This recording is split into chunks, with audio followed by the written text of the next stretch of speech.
Inspiration, clarity, confidence, and wholehearted business strategy. Welcome to Your Next Chapter, the podcast especially for women in their 40s and beyond who know that business and personal development go hand in hand. Tune in each week for marketing, mindset, and personal growth strategies, along with inspiring stories from women around the world who are creating new businesses and lives that are personally fulfilling and financially rewarding. If you're looking to create a business and life you love, you're in great company. Let's find out what will unfold in your next chapter. I'm your host, Angela Rasmus, and I'm so delighted that you're here. Hi there, and welcome to episode 30 in the Your Next Chapter podcast. Now, I am not kidding at all when I say that this is a conversation with one of the most impressive women I've ever met. Loralee Hutton is in Canada, and she is a solo entrepreneur who empowers other solo entrepreneurs. She has a wonderful business model called a portable biz, and she created that business on an incredibly lean budget. We're talking less than $30 a month. Now, it wasn't easy, but it's the foundation piece that Loralee loves to share with other solopreneurs, because she really believes that creating your own passive and leveraged income doesn't have to be hard or expensive. Now that sounds awesome, doesn't it? And hugely attractive. But here's the reality. To get to that point of absolutely being in her genius zone and being so confident and sure and generous with what she provides through her own business, it was a bit tricky to reach that point. Now Loralee has one of those background stories, those first chapters that will be really familiar to everyone. It's that idea of being in corporate land and then realizing that, you know what, this isn't right for me any longer. And then beginning her own business based on the skill set that she had in corporate land and being very successful, and then waking up and realizing that she wanted to fire herself, that she created something that really, really didn't fit. It's that whole concept of, building or climbing a ladder against a wall to get to the top and realize it was leaning against the wrong wall. Now that's something that I can really relate to. It's what I did when I created and grew my own marketing business, and then wanted to fire myself as well. Well, what happened after that is that unfortunately, Loralee got hit with some really bad health issues and challenges around migraines, and we share, what happened there, and it really was an incredibly challenging situation. But inside every dark cloud, I know it's a cliche, but in this case, it was very true. There was an absolute silver lining waiting for her, and Loralee had an epiphany where she really realized, why can't I start a business that's just me? That's an absolute reflection of me. And it was that moment that kick-started her journey into the portable biz model. And she's given us one of the most generous resources that I've had the pleasure to provide for you on this podcast since we started. It's a whole guide on rebrand as me, or as you, really looking from that perspective. And I really highly recommend that you download this resource. It's an absolute corker, as we say. To get that, you go to angelarasmus.com/30 download, and definitely have a look at this Rebrand as Me. It's a fantastic resource. So we have this wholehearted conversation that moves through perfectionism and procrastination and getting things done and being seen and taking chances. Just so much goodness in this chat that we have, and I really hope that it empowers you as well to recognize that you may step through many incarnations. Next chapter businesses are all about evolutions, not revolutions, even though sometimes you can have one hell of an epiphany, just like Loralee did. I really hope you enjoy this interview and get so much value out of not only what you hear, but also out of that fantastic resource that she has so generously provided. Let's jump in, shall we? Well, hello there and welcome to the Your Next Chapter podcast. I'm delighted today to be spending some time with the gorgeous Loralee Hutton, who's over in Canada, one of the places that I am absolutely dying to visit. Hint, hint. I'll wait for my invitation, Loralee. Thanks for joining me today. So glad to be here. Fantastic. Well, when you came through and said you'd like to have a conversation on the podcast, when I was looking at your background and the previous chapters, I got really excited about the opportunity to share your story with our audience, because what you've said to me in that initial email made so much sense, that hearing other people's real stories really helps us know what's possible when we decide to step out in faith and begin a new chapter. So that's why I was so excited about talking to you. So as these type of conversations should always start, I love diving into the background, because the business that you have today and the life that you have today looks very different to what it used to look like. So could you take us back a few chapters and let us know where you Sure. began? Sure. How far back would you like me to go? Well, let's look at let's. I think a lot of us started a corporate sort of life. Yeah. What was Yeah. life back in that time before you then decided, no, I want to do this thing myself. Absolutely. Yeah, in my corporate career, I mean, I absolutely loved what I was doing. I was working in a software company. It was sort of that startup phase, and then it grew to be a very large business. And and I was working, sort of the 80-hour work week that I think was really popular then. It was in the beginning of the dot-com era. And yeah, I don't know. We actually had, sleep rooms and showers and all of that.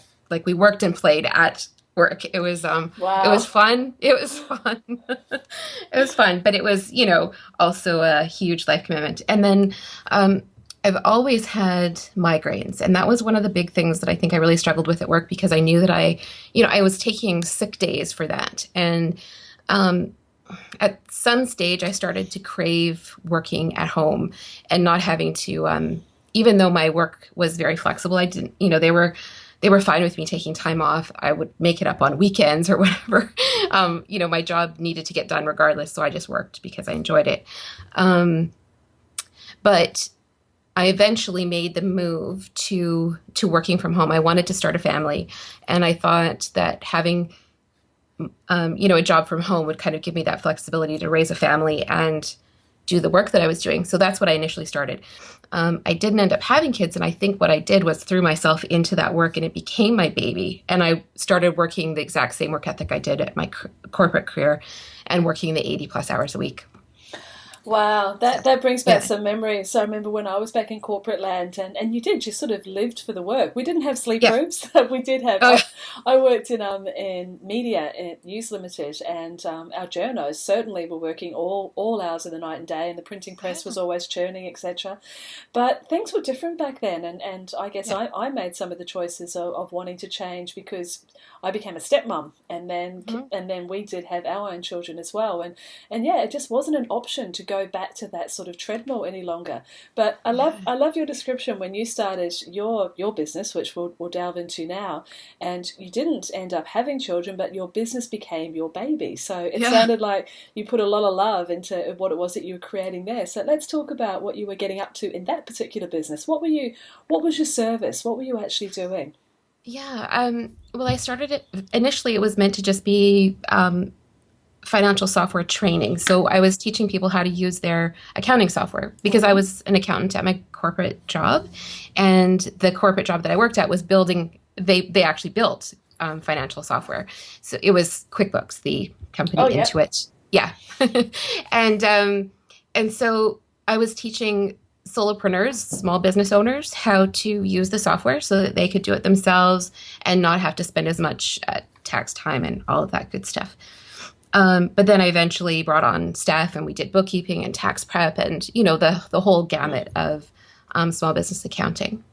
So did you find with that sort of scenario, and I see this happen a lot, and I know it certainly happened with me too, because those were the skills that you had, that was Mhm. the logical first port of Of call course. for you to create a Yeah. business, yeah. And Yeah. I did the same with creating my marketing agency. I had a marketing background, so hey, it makes sense. Let's become It a marketing consultant.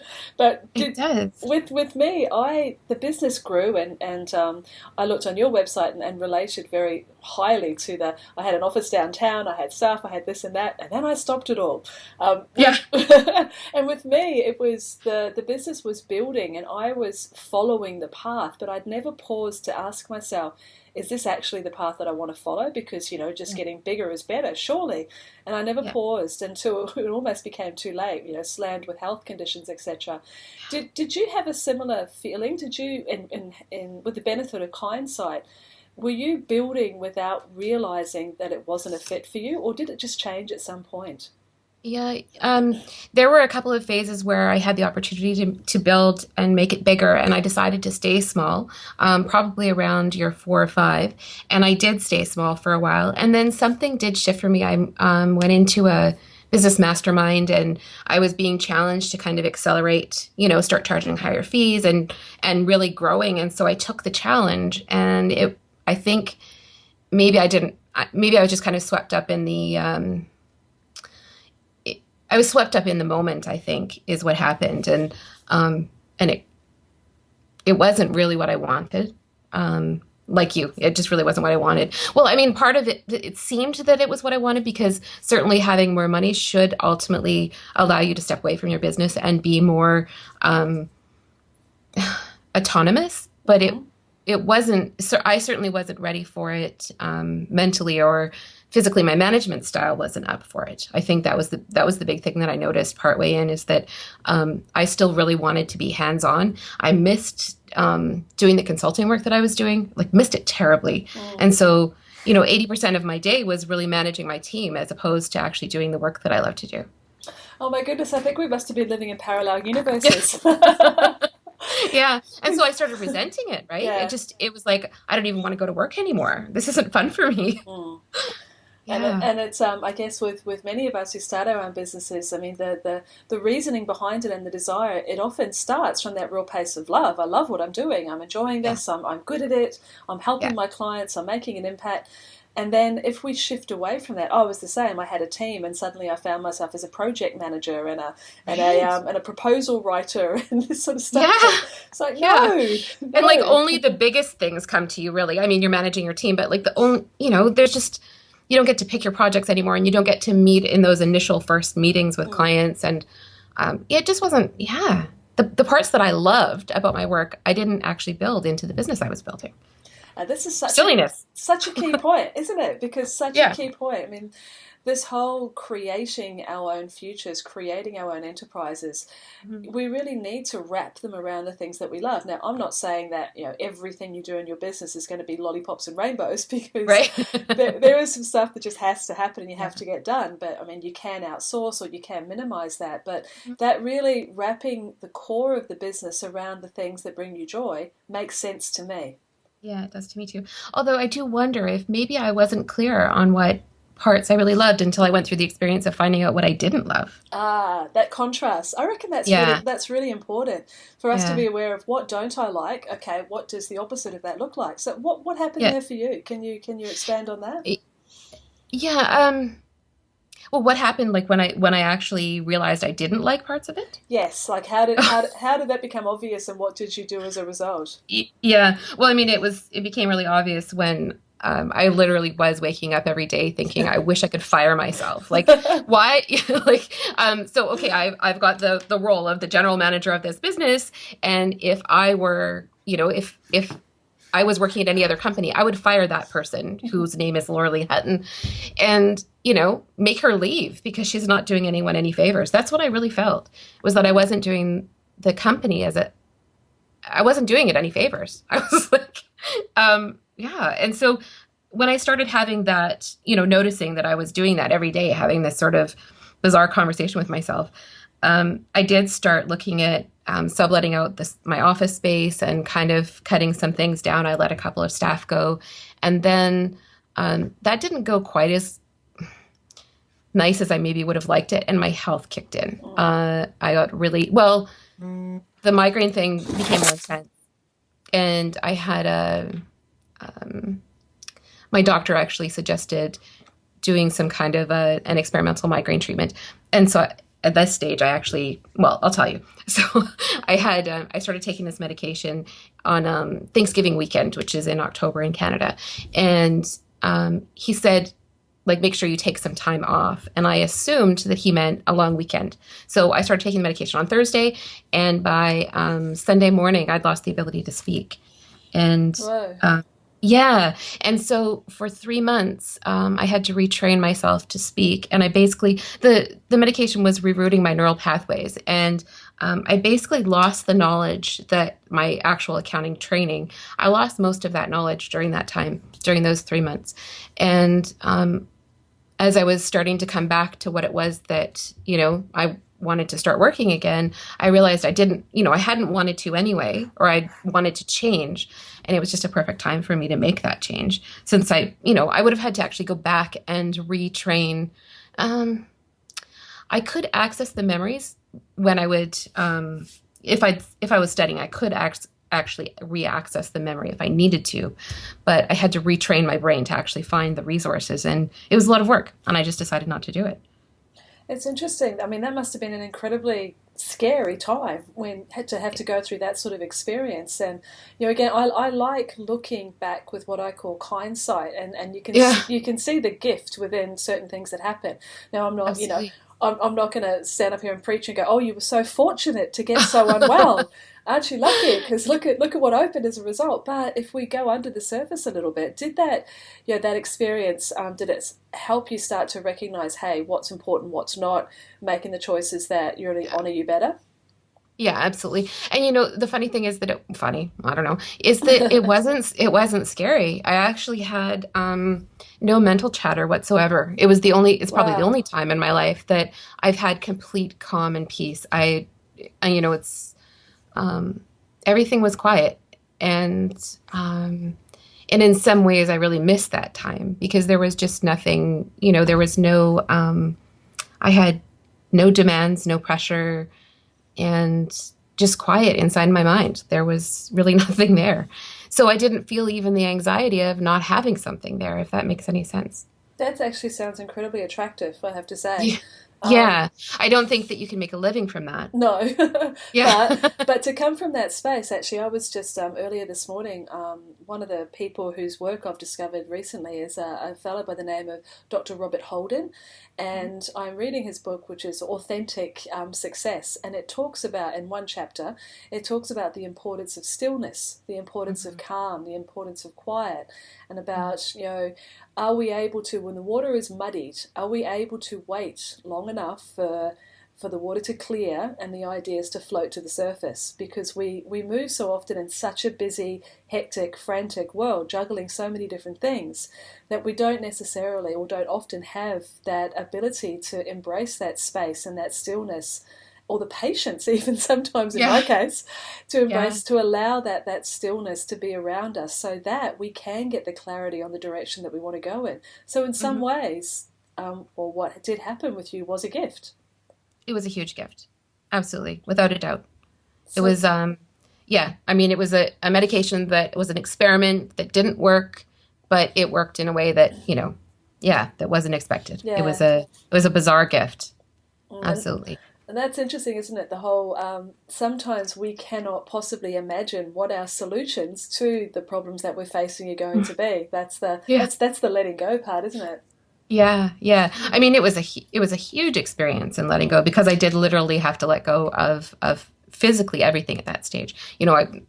While I was still in the illness, probably 2.5 months in, um, we physically closed the doors on the office space, and everything got moved out, and things were given away and whatever, and just I was left with my file boxes. My whole business just went, and yeah, huge experience in letting go. Loss. I was at that stage, like I was starting to feel some of the less. I had more of the our normal busy mind was starting to creep back in, and I did feel the loss quite deeply at that stage. that Yeah. would have been something to work through. I mean, Mm. what did you was there particular things that you could fall back on, or did you have any practices or rituals or beliefs that helped you move through that period, that challenging period? Um, I'd love to say that I did something amazing. I played a lot of solitaire on the computer. Seriously, I don't know. And I that's a form of meditation, I think. Yeah, I think it is too. I think it is too.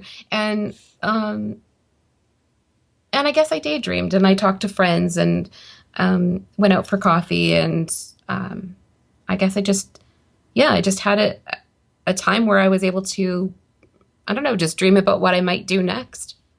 And it did take a while. It was probably a year and a half before I did start really creating the next thing. So let's talk about that next thing. So you've had this experience, you're now moved forward into the place where you were ready to start something new. You had a clean Yeah. slate, you had Yes, a lot of experience in the background, but now there's a clean slate, so you get to choose again. And Mhm. although the point that's brought you up to this point, or the experience that's brought you up to this point, is undoubtedly very different to someone who's listening today.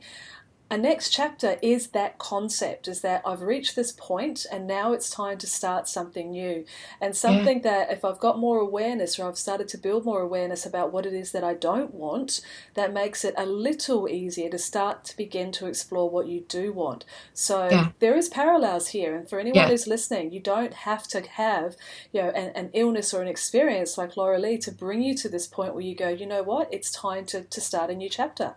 So what was involved? Where do we go from here? Well, I actually, what I felt was, why can't I create a business that's just, well, how did I, it was like, that is me as opposed to an accounting software company or I don't know. And it wasn't, I don't think this was really at a stage where personal branding was such a big deal. It is a lot more commonplace now, but there weren't as many people, it didn't seem anyway, that would just create a website with their name and they would run their business based on who they were. And so I started a process that I called rebranding myself as me, and started blogging just at my own URL, um, and then just listening to what people were um, talking about and trying to respond by offering solutions or answers. I mean, I started out with a video that just said, "Ask me any question and I'll respond," and that was kind of my opt-in offer at that stage. Was just, I'm here to answer questions. And later on, I bought the domain name askloralee.com because that really fit into what that was. But I went through a process and I actually documented it, and I made one of my, I think maybe it was my second or third ebook on that topic, called Rebrand as Me. And it's following the steps that I took to go through my rebranding, to actually find the next iteration of what I wanted to do that was completely remote and fit into my health challenges, and allowed me to kind of work from anywhere. I love that concept, and you're right. The whole personal branding field has certainly exploded lately. Yeah, I mean, there's yeah, so many websites on people that are branding as themselves, but I don't see that as a problem. I don't like the no, concept of there's so much competition. Well, no, hmm, how can there be competition with you as an individual right, because you are right, an individual?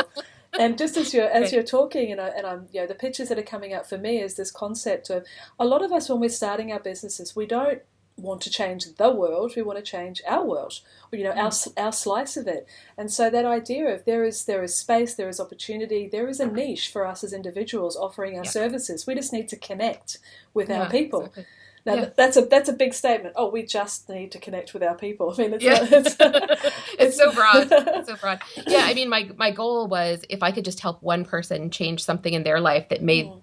that made them be successful in business, then I would be happy. Just one person. That's all I wanted. And that seems like such a tiny little goal, but a bigger goal seemed scary to me. And so I do remember that very first person who said, because you talked about this one thing, I was able to do this, and it's changed the whole trajectory of my life. And it didn't seem like anything big to me. It was just that I was sharing something with them. And I think it was even just a blog post. And um, and since then, I've heard many people tell me that something that I've said has just been like a fork in the road for them. I don't get how that happens. Um, um, I'm not really setting out to. I don't know. I mean, I still think that things that I do are kind of like when I was doing my accounting work. I'm just helping someone with their accounting software. It's not a big deal. But I think somehow just showing up and helping people can make that difference. It's maybe like an ulterior motive, but that's not the right word for it. Do you know what I mean? Like there's a secondary thing that happens just because you bother to show up. I think that's a really important thing for people to hear and understand, and I think we can lose sight of the fact that the knowledge that you have, the experiences that you have, can help another person. You're always going to be, if we can use the expression, a little further down the path than somebody else. And we can lose sight of that fact because we're often looking at somebody else that's ahead of us and thinking, well, I don't know as much as them, and what right do I have to be teaching or sharing or selling or whatever? I'm not as good as that person, or I'm not the Exactly. And that's why I've always looked upon this whole journey as a continuum, not a hierarchy, and that there are always people who started before me who I turn to help, and there are always people who started after me who they turn to me for help. They find me out there as a personal brand in the big wide world. But that when you have that realization that what you have, your knowledge, your experience, your expertise, whatever it is, can help another person, it sort of sets a bit of a fire under your butt, doesn't it? It does. It does. Someone wise also said to me that it didn't matter what it was that I was doing. I was still bringing the essence of Loralee along, and I would help the right people at the right time, just regardless of whether I was helping them with their accounting or learning to tie shoelaces or helping them with a photocopier when I was walking into a coffee shop or something like that. And that the essence of Loralee would be there to help. So it didn't really matter what I was choosing for my business, just so long as I was there.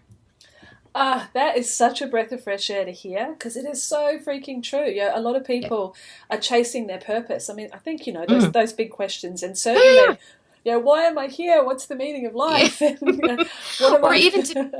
Even to pick the actual business focus that you're going to have can be so much easier if you know that when you just show up doing whatever it is that you're doing, right? You might see something on a continuum, might think that being a virtual assistant is lower than being a six-figure business coach, but it isn't if you're showing up and being yourself and helping people in the right space. There's that, and I've often found in conversations that the essence of Loralee, just for example, the way that you show up in the world has always been the way that you should show up in the world. No matter what it is that you're doing, who you are has always been there. So I've often said, and this realization only. I'm a slow learner, 47, and I'm finally working it out. But the concept that one of my core purpose in life is to inspire.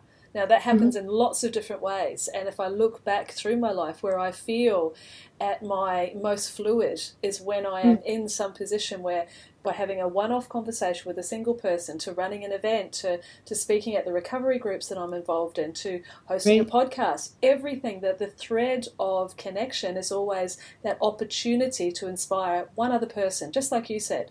Yeah. And so no matter what it is that I'm doing, and my business has changed and evolved as I've grown and changed, but that essence of Angela is still there, exactly what you said. Exactly. I've not heard it articulated the way that you did before, and it really feels good to hear that. Yeah. And I think that it takes a bit of pressure off, because regardless of what you want, if you know that's, so long as you just show up, you'll be helping someone. Well, I guess that depends if you want to be a helper, because not everybody is in that mindset. Although I think that most entrepreneurs do have that drive to help in some way. I was having a conversation with a client this week, and the concept was, we are service professionals. That's professional service providers, and at the essence of that is to serve. That's what we're here for. It is to serve, and I speak specifically about women in their next chapters, as you are, as I am, and that desire for the fulfillment that we get from our businesses and our lives comes from, very often, because we've helped another. That feeling of service. So it makes perfect sense. Yeah. So Loralee, that's the wholehearted part of us creating a business, which that's what fuels us, that's what excites us, that's what keeps us moving. But let's flip the coin for a moment, because one of the things that I know from what I've learnt of you is that you have this incredible tech ability as a starting point, for the actual nuts and bolts of putting together an online business, of going out there in the world. Can you share some insights for someone that is, at the beginning or in the early stages of their journey, from a technology perspective? What do we need to actually pull our businesses together so we can get our messages out there? So, I think from the very basic is to have at least one small free thing that you can give away that's digital. So if it's a free ebook or a checklist, or one little video workshop that you've done. And it doesn't even have to be to a live audience. You can turn on a webcam and share something on your screen, or turn on the webcam facing you and talk through something that's 10 or 15 minutes or 5 minutes. But something digital that you can give away, I think is a huge thing, even if you're not really building an online business, because you can write on the back of your business card that they can come and pick this up at whatever, or that they can email you and you could send it to them. It can just be a really great list builder, because that is really the I think for the tech world is ultimately your big asset, right? Everybody says that. That's not anything new, that your list is really your biggest asset. Because it creates it allows you to have some leverage when you're creating new offers, when you're instead of needing 100% of the people who are on your email list to buy something from you in order for you to sustain your life financially. You only really need a fraction of them too. So the bigger your email list, it doesn't have to be huge, but I think there really is sort of a magic number right around the 2,000 mark, which sounds scary for some people, and for other people it seems tiny. But there is some magic around that number where you have a leverage and you can start building. So I really think it is that opt-in offer. And then if you can have it on a website, that's even better. Obviously, if you could point someone to something and then they could download it from there. Now, is that where you were going with that question? Because I realized I might have just gone off on a tangent. No, absolutely. And I think a lot of people listening would be aware of the concept of an opt-in. But again, there's people coming into this world of business perhaps for the first time in their next chapter. And it's like, okay, so we start what with an opt-in. What are you talking about? Yeah, and an opt-in. I mean, just to translate it for anyone that perhaps isn't familiar with the terminology, it's like a taste of you. It's it's an introduction. It's letting people have a taste of what it is that you know, and your style and your tone, and so it's a gift basically, and it's a gift where you're exchanging contact details for that slice of your expertise, so that you can then begin to communicate. I always like to remind people that everybody goes through a buying cycle. From not at all being aware that I've got a need, right through to I'm ready to buy, just I want the right person to turn up. And you never know at what stage of that buying cycle you're going to connect with somebody. And so giving them that opportunity to taste you, to test out your style is, the most logical way of beginning to build that connection. I know. And so many people get really stressed about the opt-in offer. Like, what if it doesn't lead exactly into the next thing I'm creating? And I don't even know what the next thing is. And I think that comes back to what we were talking about earlier, that it doesn't really matter what you create, so long as it's of value, so long as it answers a question that you think that your ideal customer would have. It's still going to have the essence of you in it. So regardless of what you do end up creating in the future, that opt-in offer that you create, or that free gift, or the sample, is going to have the essence of you in it. And so it doesn't really matter. It will ultimately lead there. You don't have to stress too much about it. Absolutely. So you started off with an offer from there, but then your business has grown significantly in terms of, and that's a great segue for me to ask you some questions there, because I think one of your absolute positioning pieces is your ability to solve people's problems through your library, through your portable biz. Can you talk to us about how your business has evolved, what it looks like now from that very first offer, but where are we now? Yeah. There's in my portable biz club, there is I think I've got 49 courses in there right now, but they really are. It sounds insane.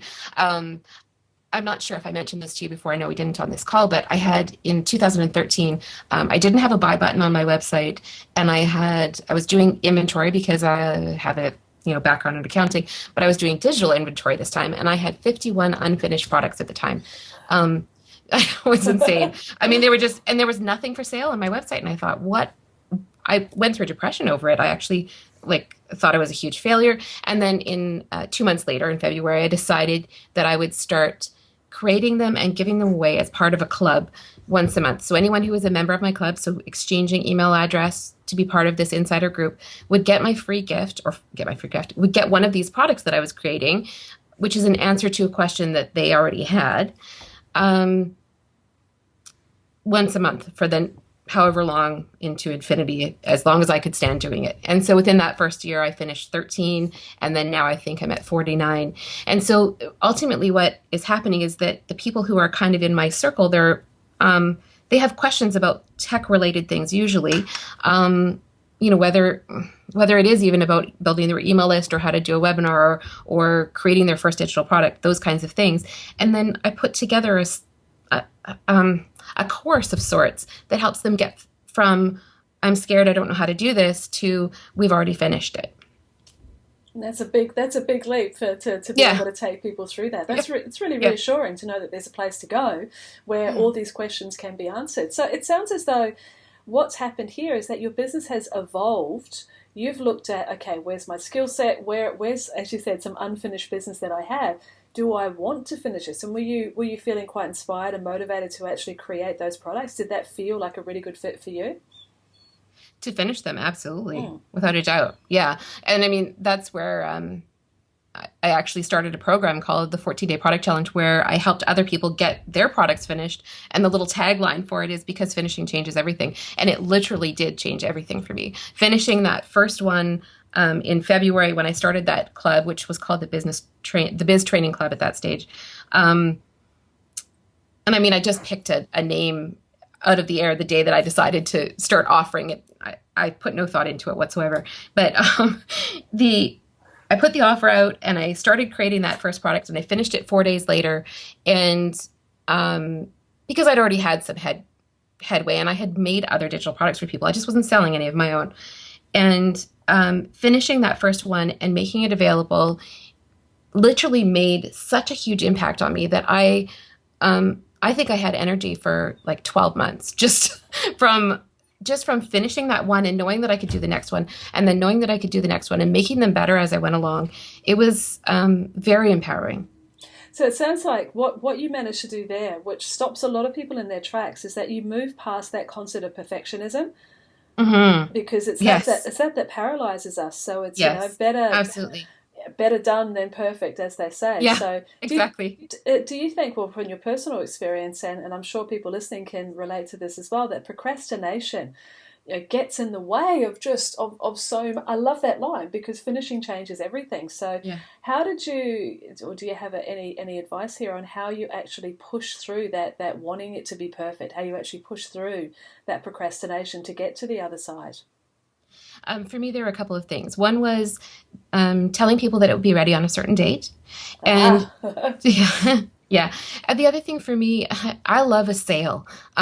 So when for some of them, I was selling them, but I knew that it was worth, let's say, $50, but I would release it that first week for $7. And so then when it came to the date that I knew that it was supposed to be ready, if it wasn't perfect, I could forgive myself because they were only paying $7 for it. That's probably completely backwards. I probably need therapy for it, but it's what worked for me. I could forgive myself for it not being perfect and just say, they really need this, even though it's not as good as it should be. And it's okay because they're only paying $7. And then I would go through some, people would give me feedback and I would make some changes, and then I could put the full price on it, and I was confident that it was worth that. Now there is the gold and absolutely what you've said. Now, this is what I believe, is that there is no rules. Like, it should have been better, or I should have done it this way. You certainly don't need therapy. It's been working. And it's that giving yourself permission to go, God damn it, I'm going to do it this way. And then once it's out there, then I'll get the feedback, because you cannot steer a parked car. You could have kept tweaking and putting on some more bells and whistles, but if it never gets out into the world, then you can't gauge the reaction and the response and either repeat or do some tweaking and change. So that's really the message, isn't it? It's just hold your breath and push it out there, whatever it is. When I published my first book on Kindle, huge deal for me. And the only reason that I actually got it out there is because I knew that I'd had a whole bunch of people read it and tell me that it was exactly what they needed. And the only thing that pushed me through was that I knew it was going to help somebody else. I didn't want any of the publicity. I didn't want people to tell me that it was good. I just knew that if I could put it out there and it would help somebody else, and I just crossed my fingers nobody would tell me it was, that they found typos or, anything else. It had been edited to within an inch of its life and all of that too. But I was still terrified that, procrastination was killing me on that one. But I pushed through it because I knew that it was going to help somebody. And I just had to think of that. That was the only thing I could think of. That's the thing to keep connected to. So do you have, at the heart of your business, when we're talking before, as we're coming full circle on this conversation, at the heart of your business, if you had to share what you see the purpose of it, like what is the core, what is the heart of your business to you? You've mentioned many times about helping people, and that's absolutely the heart of mine as well. But is there a bigger picture there that keeps you connected to doing the work that you do in the world each day? I mean, I honestly think that's it. I think it's just, the days that I don't feel like I can do it anymore, and those days do happen, like I think they do for everybody, or maybe I should get a job or something. It's it's showing up and helping someone and just moving my own stuff out of the way and just being there for somebody else. Like, is there someone that needs my help today that I can help? And that's it. That's the only thing that actually solves my problem besides playing Candy Crush. Or solitaire. Don't forget the solitaire. Yeah. But I think that is of the essence. It's the concept that I call just simply get off self.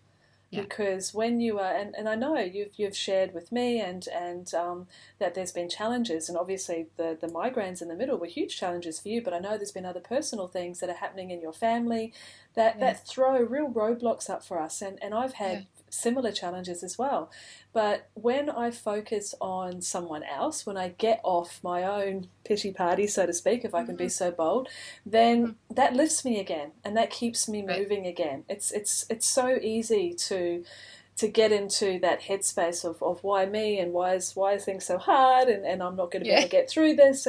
But being in that place, I don't think we should try and ignore how we're feeling. It's important to feel, to deal, to heal, but I can't, if I stay in that place of worry and concern, I just disappear up my own butt, to be honest. I have to move away from it. So I think that essence is great. I'm not even sure that I need to move away from it. Sometimes I can still allow myself to have the pity party, but help someone at the same time. And then over time, the pity party is less important. So it's, if that's a pity party that's actually lasting a while. After my dad passed away, that was. And it was just showing up every day and helping people every day that allowed me to actually move through it. And at some point I realized I was okay. Yeah, you'd come through the other side. Well, I love this conversation that we've had, this whole, the whole journey that you've been through, our idea of connecting to helping another person and to allowing your business to evolve. Once you're aware of the things that you weren't enjoying, when you got to start another chapter, then you could choose something different. But without that contrast, without us actually having some of the crap, can I call it that? Yeah. Without us having some of that crap, that doesn't allow us to appreciate the contrast of what it is that we do want.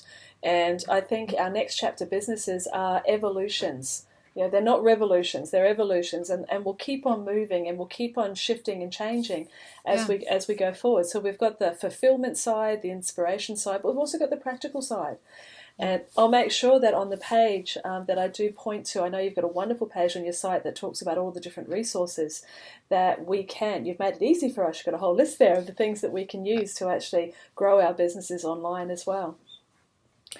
And where do we find you now? If anyone who's listening here, because I know all those lessons that you've got to teach just from those technical perspectives as well, but there's more than one person that would love to be connecting with you. So where can we find you out there in the big wide world? That's good.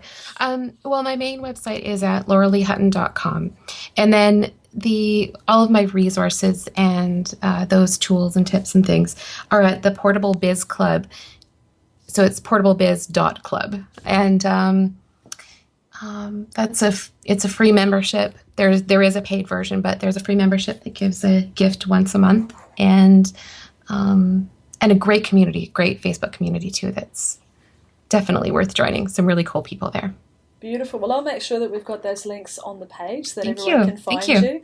And look, my darling, thank you so much for spending your time with me today. I got that gorgeous glimpse out of your window when we were on video before of the mountains in the distance. So I'll restate. I'll end the interview with the beginning. I'm coming to Canada and looking you up. Yay! That would be fantastic. I love it. Thank you so much. I've had a great chat with you today. You're welcome. I've really enjoyed it as well. So thanks again. And for everyone listening, thank you for taking the time to tune in today. I hope you've enjoyed our conversation. Just another fabulous example of what it is that you can embrace and step into your next chapter. It's not always smooth. It's not always linear. The thing that you start with might not be the thing that you end with, but that's the whole beauty of us being able to take that control and start to do the thing in the world that you're called to do. Remember that core message from Loralee today. No matter what it is that you choose to do, the essence of you will always be there. So don't wait until you've got it perfect. Take the step, put it out there, and then get the feedback so that you can pivot, so that you can repeat, so that you can tweak. But get it out there. Your work's needed in the world, and there's someone waiting to hear your message. So thanks again for spending the time with us today. This is Angela Raspers saying goodbye for now, and I'll talk with you again really soon. Thanks for listening to the Your Next Chapter podcast. If you've enjoyed this episode, please let me know.